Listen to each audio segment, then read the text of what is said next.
আবার বড়সড় চুরিকাণ্ড সংঘটিত হলো দ্বিতীয় বৃহৎ বাবুরবাজারে।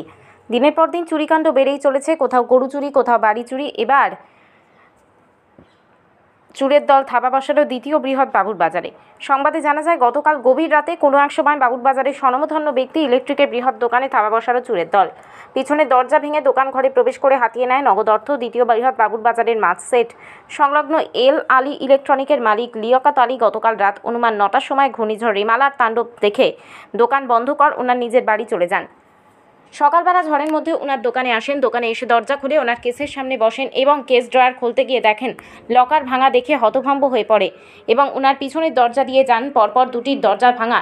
তখন ওনার বুঝতে আর বাকি থাকেনি যে গতকাল ওনার দোকান ঘরের চোরের দল হানা দিয়েছে।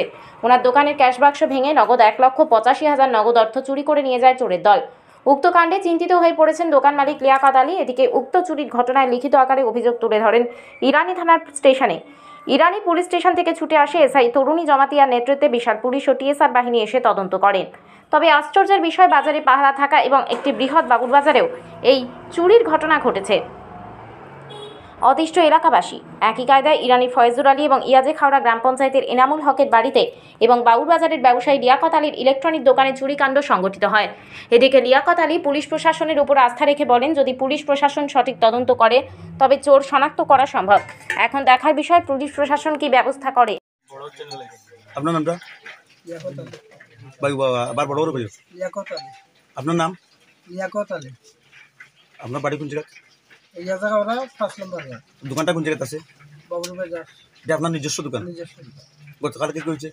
গতকালকে তো আমি রাত্রে 9টা 9:30টার দিকে বাচ্চাকে বাড়িয়া দোকান বন্ধ করিয়া গেছি বাড়ি। আইসি সকালে 10টা 10:30 হইব মানে আইয়া আমি দরজা খুলিয়া তখন তো আমার টার্গেট হইল ফেলা গেছি ওগু খোলা, তারপরে দেখি ও বক্স খোলা এখন ওবার চাইয়া দেখলাম কই টাকা আসিল। তখন দেখি টাকা দিয়ে অটো চলে না দেখিয়া তখন তো আইব কইছে আমার দোকান চলে গেছে। পিছনে দিকে গেলাম, দরজা ছাড়াই আমার দুইটা দরজা ছাড়াইছে, ছাড়াইয়া ঢুকছে।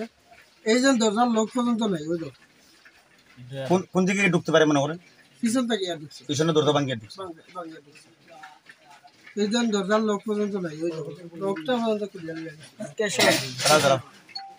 আচ্ছা, এই ব্যাপারে আপনি আইনের আওতা লইছেন নি? কে কইছে তারা?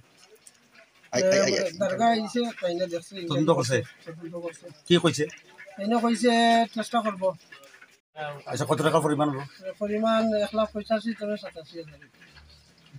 আর মালপত্র নিছে নি কিছু? না, মালপত্র কিছু না। আচ্ছা, আপনার এই বিষয়ে কোনো সন্দেহ হয়নি? বর্তমানে তো খারাপ সন্দেহ। দিনের পর দিন এরকম চুরি হইতেছে যে এলাকাতে বিভিন্ন বাড়িতে ঘরে দোকানপাটেও চুরি হয়েছে, এই বিষয়ে আপনি কি করবেন? কারে দায়ী করবেন? এই বিষয়ে তো আসামি যেও দরিয়া এটারে উচিত শাস্তি দেওয়ার জন্য এটাও আমার পক্ষে আবেদন। মানে এটা যদি ধরা হয় না, দীর্ঘদিন মানুষ আরো নষ্ট হবে। আমার লেখা নিয়ে ব্যক্তি এখন যে অবস্থায় আমি আছি, এখন আমার মাজনের টাকা টুকা সব কিছু সব লেগে গেল। আমি মনে হয় আরো 4 মাসেও টাকা অতটা মিলে যায়। বাবুরবাজার কোন জায়গাতে আছে দোকানটা? দোকানটা মাছ চাটার লগে। দোকানের নামটা আপনার? এল আলী ইলেকট্রনিক্স।